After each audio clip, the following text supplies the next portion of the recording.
Hiya, Stella. How are you? Hi, thank you. Good. Can you tell us a bit about yourself before we talk about your book, A Portal Home, from Yeah, Liverpool? Liverpool, always lived in Liverpool all my life. Love living in Liverpool. I've got 2 chihuahuas, big family. What hobbies have you got besides writing? I like music. I like listening to music. I like walking my dogs, obviously. And I have done a lot of painting in the past. I have got qualifications in art, so I have done that. It was always a choice between art and writing one. Yeah. Did you design the covers of the books then with the art background? No. I designed the previous cover, the one that I didn't think was working for a children's book. Yeah. But then I came across this one and I really, really liked it. And I asked the same lady to do me a similar style cover for the second book. Okay. I think it's brilliant. Well, obviously, I've got it on behind me there. So it really stands out. Jumps out at you. All brands are sort of them, by the way. Yeah, that's superb. So A Portal Home then, tell us, I don't know if you can, tell me about the story. Give me an introduction to it. I've got notes in front of me. I hope you don't mind. And the No, that's reason all. is, one, my memory is not what it was, and two, for every day for the last 12 months, I've been working on the sequel. So even when I'm not writing the sequel, it's still running around my head. So if you don't mind. No problem at all. Cassie moves into an old house. She doesn't like it. She's miles away from her friends or anyone she knows. And it's here where she discovers a secret portal to a strange place. But another girl, the mirror image of Cassie, has found the way into Cassie's house after some strange events the 2 girls meet. But the girl flees back to Abrynthea. All Cassie can manage to find out was her name, and that she was running from someone, but she doesn't know who. To cut a long story short, Cassie gets lost in Abrynthea. What she doesn't know is the real Abrynthea lies beneath the sands. It's under a spell from a dying witch. The king and queen are both vanished without a trace. The princess is an outlaw, and her evil aunt will do anything to rule. All Cassie wants to do is go home to her family, but everything she does just seems to take her further away. Oh, brilliant. Well, the story, it's set in a place called Abrynthea. Is that pronounced properly? Yeah. I hope it's spelled properly. Is this just a name that you've made up out the blue, or is it come from Wales somewhere? Looks a bit Welsh. Probably a mixture of everything. There's everything in there. But obviously you can get away with it being fantasy. But yeah, where she's from, Medley Vale, sounds a bit Welsh. Yeah. There's a reason it's called Abrynthea. You find that a little further on in the story. Okay. So the Portal Home, that's the first in a series of books. How many do you plan on writing? You've started work on the second already? I always had it in my head that I would write through. I've almost finished the second one. I've got about 1 chapter to go. Okay. And then I'm full of editing it all and polishing it all, which in some ways is probably harder than writing. Okay.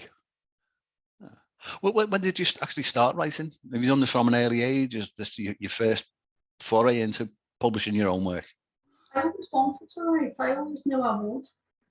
But when you first have the idea to write, you don't think you can do it, because when you look at books, you look at books in their entirety, you look at the whole book, and you think, I can't do that. But I sort of told myself that if you can write a sentence, you can write a paragraph. If you can write a paragraph, you can write a page. If you can write a page, you can write a chapter. So it's like with anything else that looks difficult, you break it down into small pieces. Okay. Just think about the theme of the book. It's like an old sort of traditional children's fantasy, isn't it? Like The Lion, the Witch and the Wardrobe, like a C.S. Lewis. Yeah. You know, the child gets into a new world. Yeah, it's probably something to do with my age, and those were the books that I grew up with, and I didn't realise at the time that all my favourite books had that as a theme. I was with The Looking Glass, The Lion, the Witch and the Wardrobe, Alice in Wonderland. Yeah.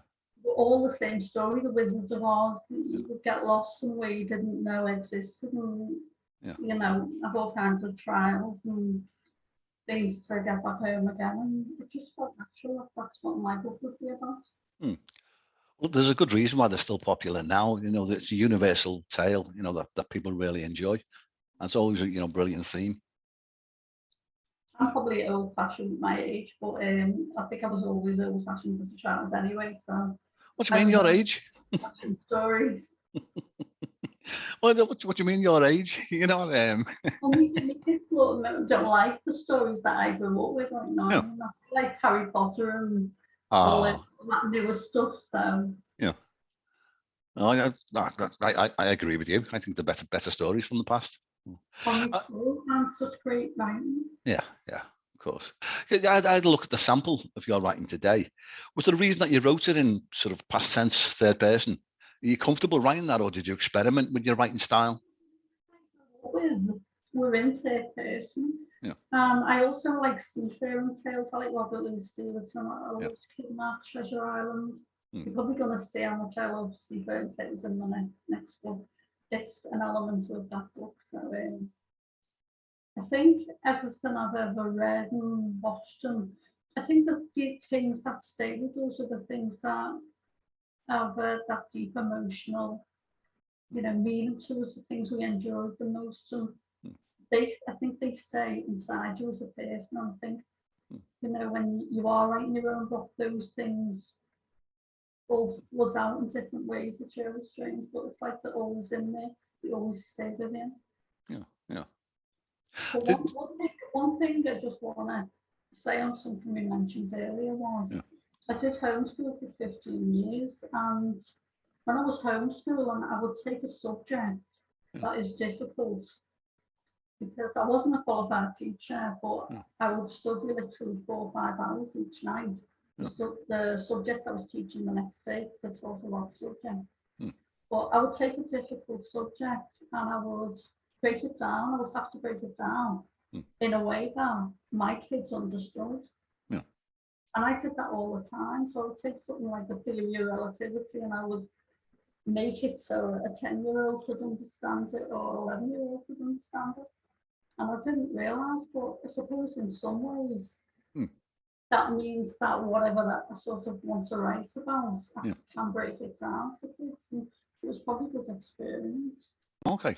What age range are you aiming at? Is there an age range? Because I've seen reviews from adults who seem to have enjoyed the book. That would stop any good child reader reading it. It's not. It's written. It's deliberately. I've tried to deliberately write it in a way that young children can read it as well. Doing that was very important, and it's quite difficult actually to not just write for an adult, to write for a child, because you have to make everything simple, and you know that can be quite difficult. But any child should be able to read it. Okay. Yeah. You mentioned before you have a bit of an artistic background. Did you have a say with the illustrations? Did you give an idea to somebody, or did you sketch these out yourself? Pencil drawings back off the lady who did them, because I don't think she normally does. Well, she does do illustrations for a book, but not in a way that they would look good if they were printed, because they were in pencil and they were far too light. So I would take them and I would darken them up and I would interfere and put little effects and things on them and make them the way I like them, and she was happy with that. So with them, if I'd have left them the way they were, they probably wouldn't have stood out in the book, you know. Children's stories, there's a history of them being spoken, you know, children getting a bedtime story read to them. Have you had a look at an audio version of A Portal Home? I did start one was underway and we completed it, but there were problems with the sound that we couldn't iron out, and it's rolled by, we still couldn't iron them out. 12 months rolled by, still couldn't iron them out. 2 months into the year, you know, it comes to a point where you have to say, you know, unless, you know, I did suggest that she do the book all over again, but understandably she didn't want to do that, because that was the only way of ironing out the sound problems. So I asked her to release me from that contract. Okay.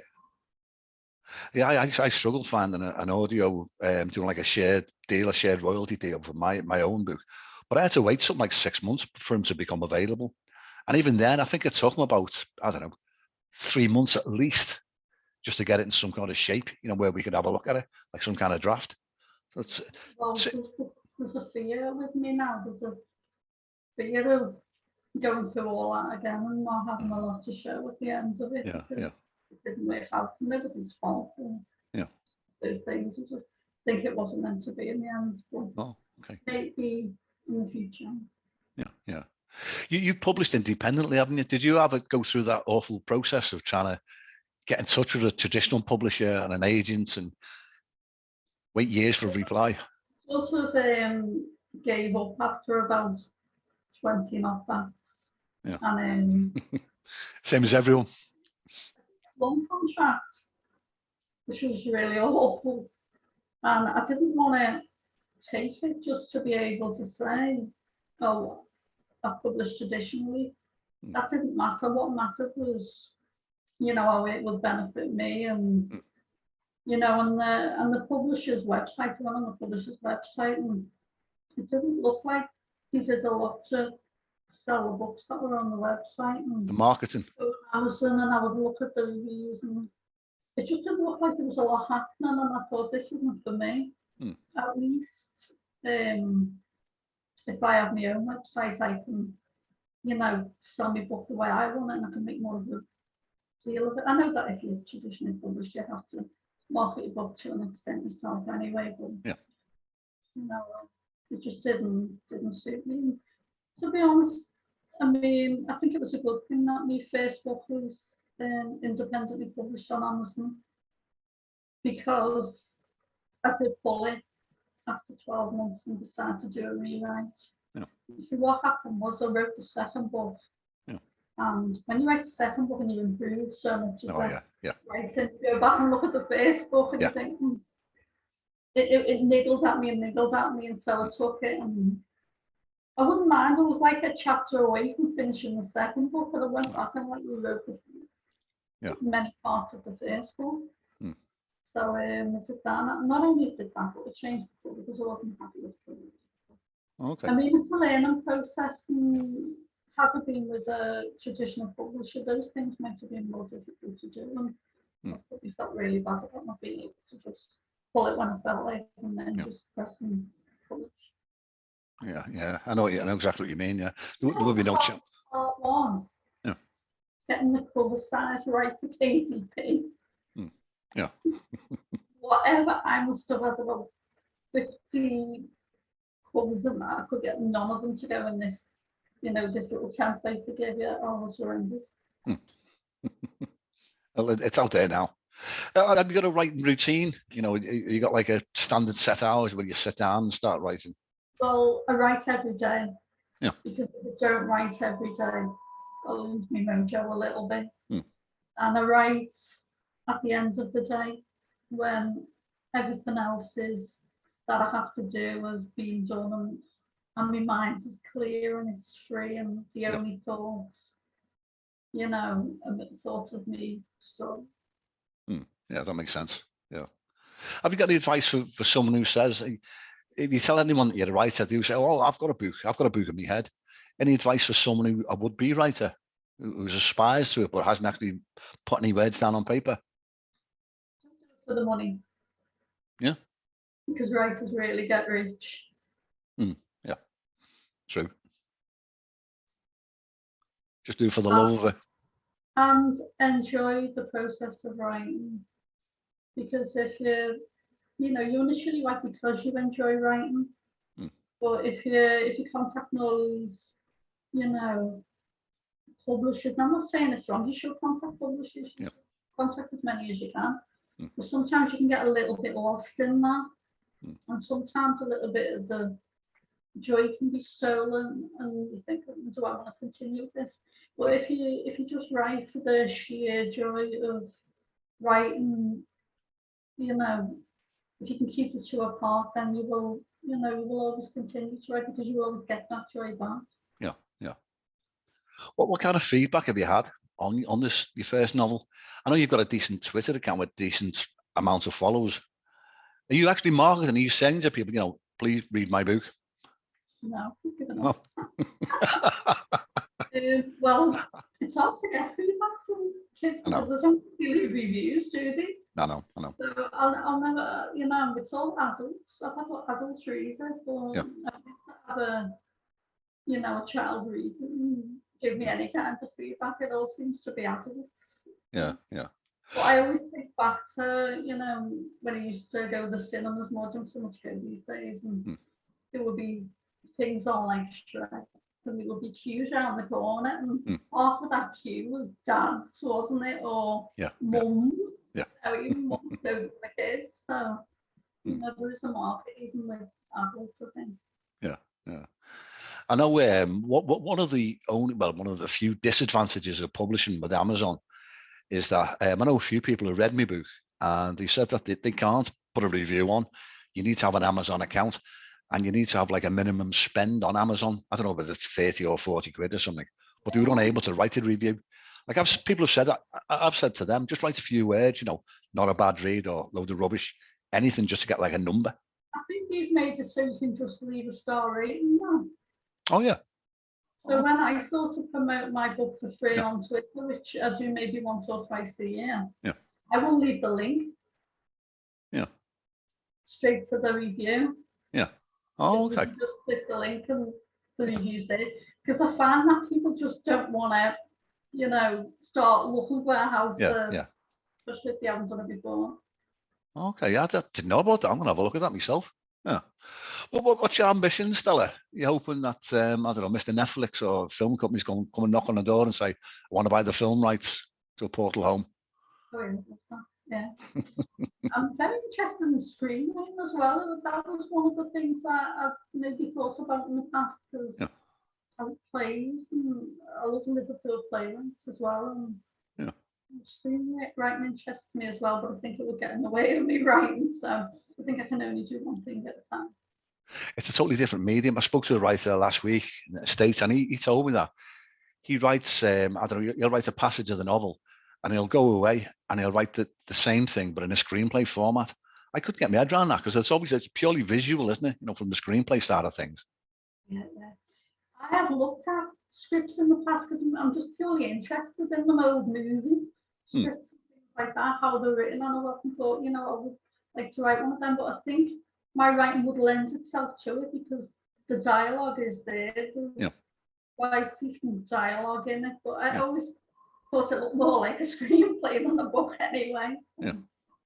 What you see it visually as you're writing. Yeah. Well, one of this bloke I was speaking to, he was telling me that a lot of film companies and TV companies, they won't look at any like original material just in the screenplay format. But if you've got the novel version out there already, they're much more likely to take an interest, you know, to have a look at your work because there's not going to be any infringements on your work. When's the next book? Give me the title and when you plan on publishing. I'm into the book's called The Witches of Woe. The Witches of Woe. Yeah, and again, Cassie gets, you know, she ends up back in this place again. She thought she'd never go back there. Only this time the witches closed the portal to ancient magic, and she really is stuck there. Yeah. So it's quite interesting. And Coven of Witches revolves around the Coven of Witches as well, so really quite different. But, lots and lots of twists and turns in that one. But I'm in 2 months whether to bring my house straight away and just give it away for free on Halloween, which I might do because, you know, the theme. I love to release it on Halloween. And no, I think I will release it maybe 6 months from now and give it away for free on Halloween. It's always a good idea, isn't it? If once you've finished it, maybe put it away in a locked drawer for, you know, as long as you can, you know, a month, 2 months, 3 months, and then go back to it with a fresh pair of eyes. Yeah. That's what we're writing it again. I'm someone who can't leave things alone. So. Yeah. Okay. There's a big risk that we're giving it away for, you know, putting that free offer on.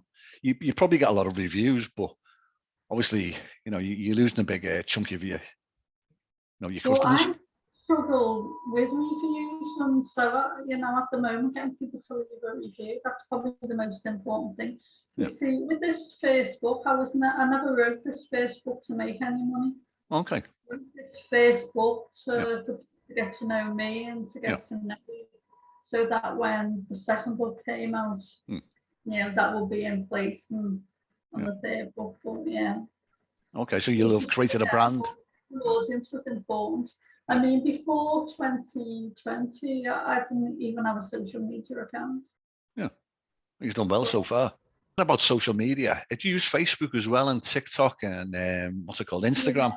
Very little. I only post stuff about my books on Facebook. It's more of a landing page. Okay, Things about the book. Yeah. I do have a private account as well, but I'm never on it. Mostly on Twitter. Yeah. Okay. Well, you can find those links on my Facebook page, which is www.stellakewley.co.uk. What I'll do, Stella, I use Facebook myself. I'll follow you later as well. And what I'll do at the end of this as well, I'm going to put out the edit. I'll put a link to your website on there, to your Twitter account, and to the Facebook account. And I'll put a comment in. Please read. I think I should put it on every writer's chat that I've had at the end of it all. Please read a review. It's the writer's bloodline, isn't it? Getting those reviews in.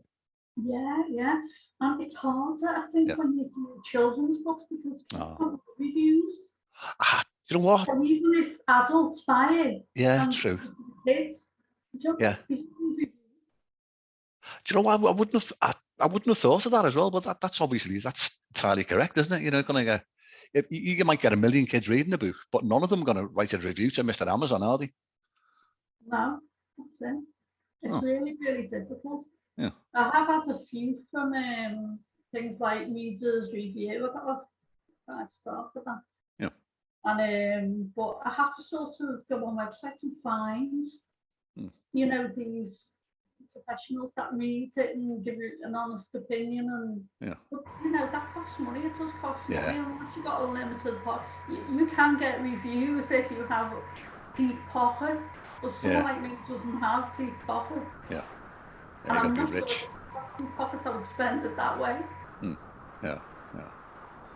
Oh well, the time's caught up with us again. 30 minutes. It's been brilliant chatting with you again, Stella. So let's keep in touch as we have been. Oh, so thank you for taking the time. All right, I really appreciate it. Thanks for your time. All right, thanks, Stella. Cheers now.